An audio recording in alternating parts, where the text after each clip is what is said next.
Hey, what's up, guys? This is Drew. I just wanted to take a couple minutes to give a quick lesson on really how to learn how to play a seven-string guitar. I remember I've been playing sevens for something like about a decade now, and I remember when I first picked one up, it was kind of daunting because you've been playing a six-string your whole life. You're very used to it. You're very comfortable on it, and suddenly you pick up a new guitar, and you've just got this massive stretch of fretboard in front of you, and it just feels so different. And there wasn't really much in the way of decent online instructional material back then.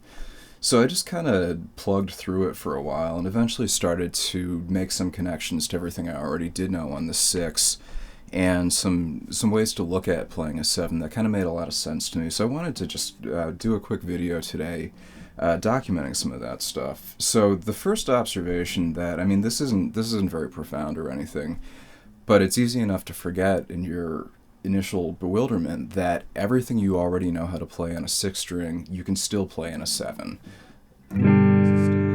It's still a G chord, still a D, still an E, still some licks in A minor or A minor. Everything's still the same. So it's a little easier, if you can pick up a guitar and feel like you know how to play something, you already feel a little more confident about it. So that's kind of cool. But building off that, the other thing that really helped a lot, I think, is if you make the connection that not only are the top six strings exactly the same as a six-string guitar, but the low B string, that one added string, is every pattern you already know on a six on the high B string is exactly the same on the low B. So if you take a G minor scale in the third position like this, and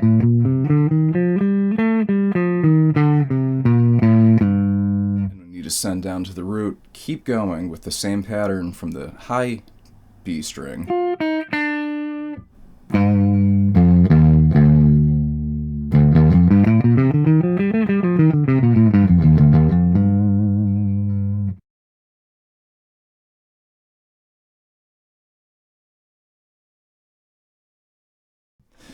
Then it's easy enough to take all the existing patterns you already know and just immediately integrate them into the guitar. So, moving up to the 12th position for an E minor, starting on a B.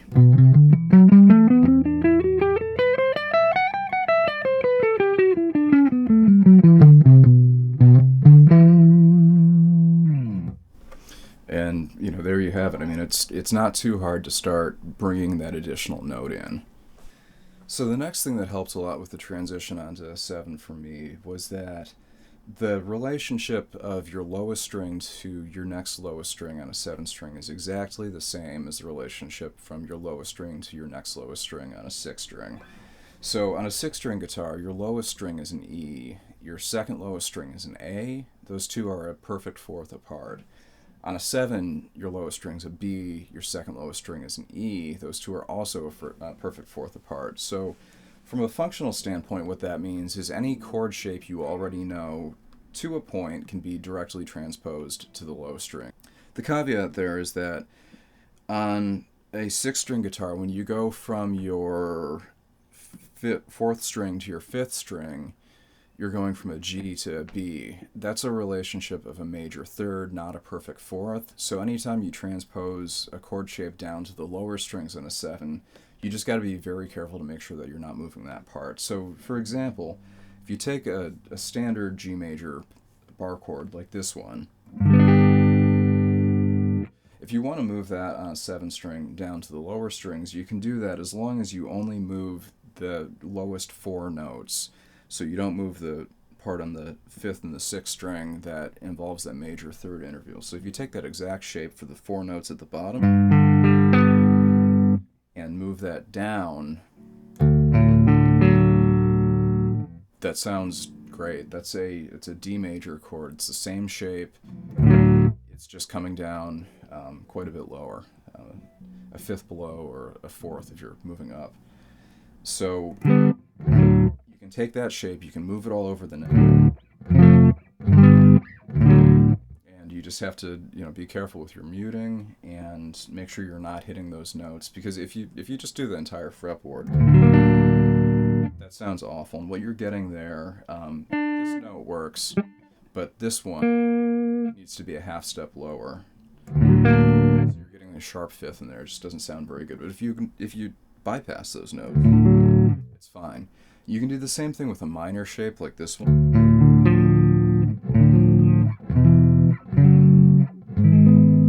But again, you just have to be. It's a little easier to mute the unwound strings here with a major shape. You have to be a little more cognizant of that when you're playing a minor shape like that. So I also wanted to learn how to, when I was first learning 7, I wanted to not just be able to take a bunch of existing scale patterns I was already familiar with and add in a lower note. I wanted to come up with a couple patterns I could use that actually started on the low B string and had that as the root. So what I came up with, I'm going to do these in the 5th position in the key of E.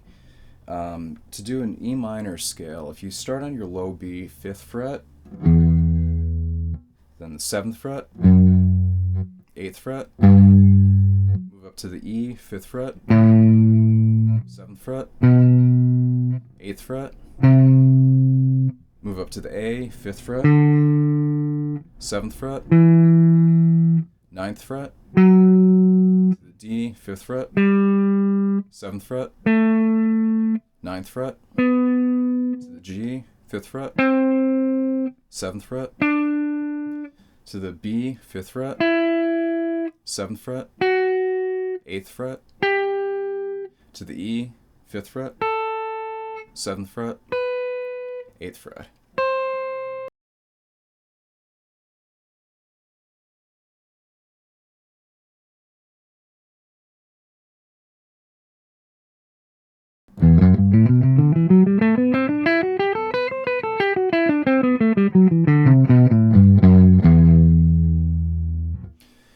Now, the thing you might want to notice there, play that a couple times to get used to it, but then if you move up to the 7th position and use an A minor shaped E minor scale, and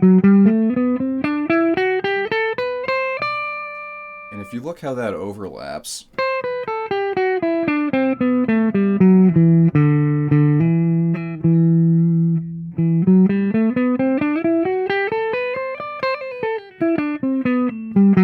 it already connects really nicely to that shape you already right here.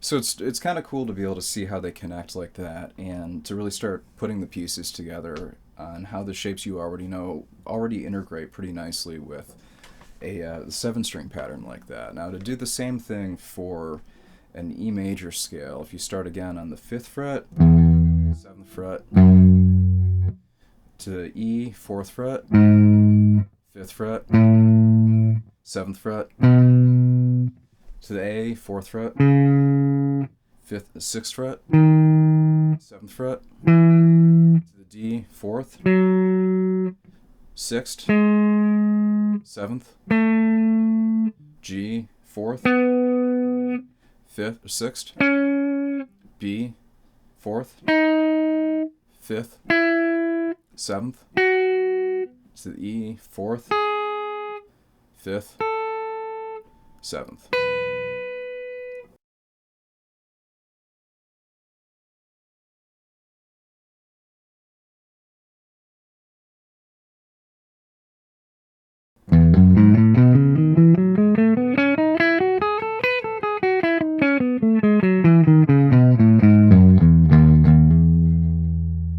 And again, the same principle applies if you take a C minor scale in the 4th position, or an E minor or E major relative form of that.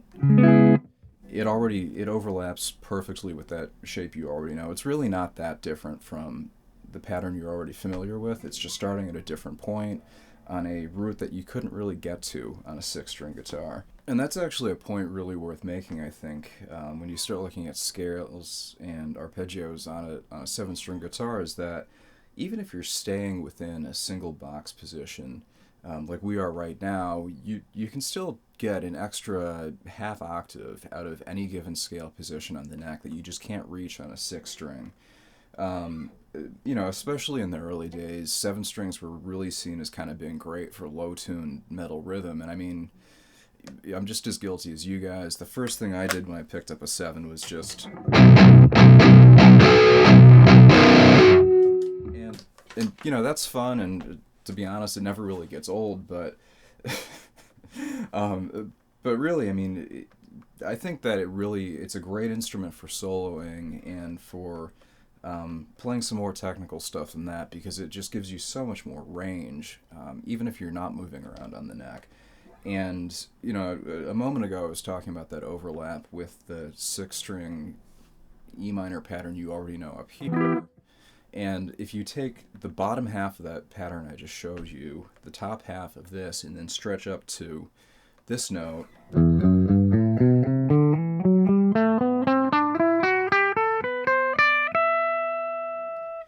then with really one position shift in a stretch, or two position shifts at most, you've gone from this octave to this octave to this octave to this octave.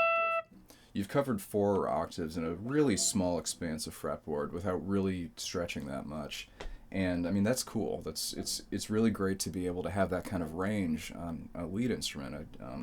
I'm excited.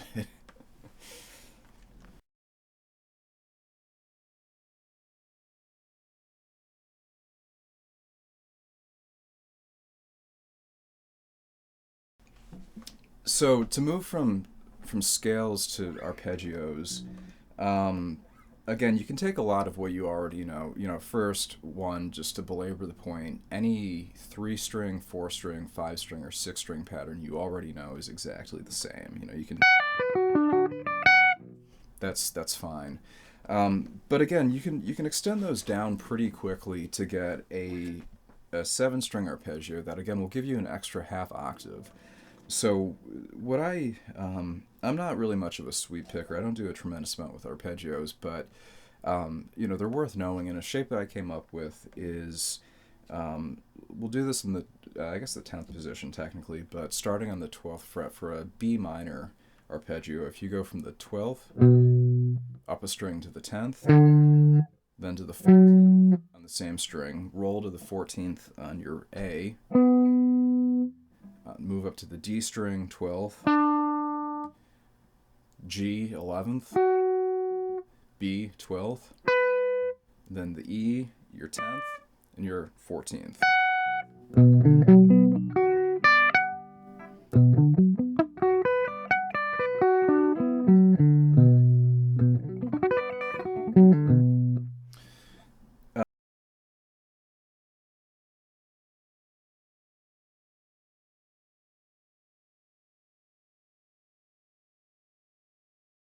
Again, it falls comfortably within a small area of the neck. If you're a good sweeper, and I'm not, it's pretty efficient, and it just gives you a lot of range that you couldn't do that on a 6-string without doing some position shifts, some tapping, whatever. Now, to take that same idea and do it as a major scale, if that's a B minor, let's do an A major down starting on the 10th fret. 10th, 9th, 12, 11, 9, 10, 9, 12.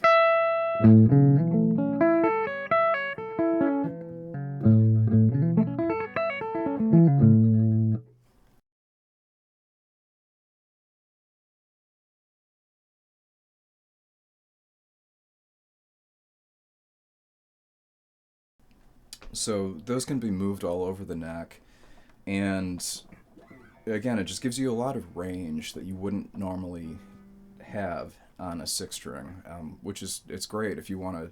I mean, one of the cool things about an arpeggio is that it's just this very spacious sound because you're moving through notes pretty quickly. It's got a lot of wide intervals, and the further you can stretch that, the more you're really going to play up that sound.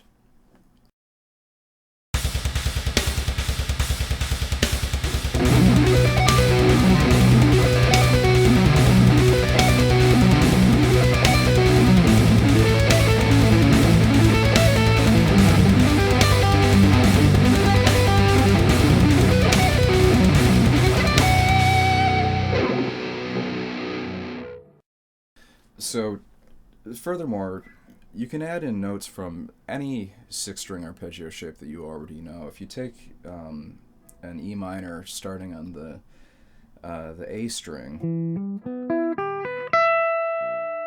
but then add in a little pattern from down on the starting on the 5th fret on the low B, and then just do that really quick position shift right as you start, right here. You know, that's another pattern that works perfectly well. You could do the same thing starting not on the root but on the minor 3rd, and then just keep that completely in pattern. You know, similarly, if you take an E-shaped major pattern like this on the 10th fret, it's a D.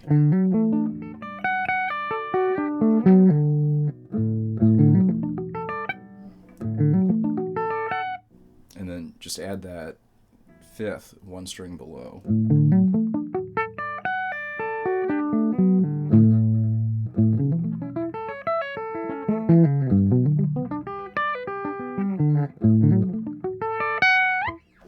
And you can do some pretty cool stuff like that. 7-string guitars actually got picked up in the jazz world. They never really became widespread, but George Van Epps was playing 7s long before Steve Vai came up with the universe like this. And one of the things that it offers you is the ability to simultaneously play some chordal stuff as well as kind of juggling a walking bass line. So if you take a couple pretty small, I guess for lack of a better word, jazz patterns like B7 like this, B minor 7,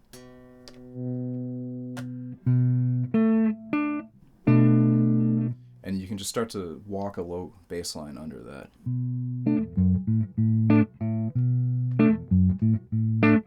And then, you know, if same basic pattern moved up for a minor, and then you can do the same thing for a 7th.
So there you have it. I mean, there's a couple quick pointers for how to look at a 7-string guitar when you're first picking one up, when you're first trying to get comfortable on it.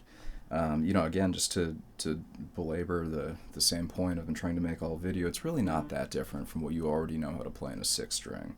It's taking what you already know, learning how to apply that to the neck, getting over just the unfamiliarity of having this additional low string in there, which certainly threw me for a loop at first, and then just kind of looking at how it fits in and what you can do to really take advantage of that extra string. You know, because again, I think there's a lot of really cool stuff that you can do with it. And you know, we really only just scratched the surface here, but if you have any other questions, definitely send me a note, post comments. If there's anything else you want me to go over, let me know. And I hope this video was helpful. So thanks for your time. Thanks for watching.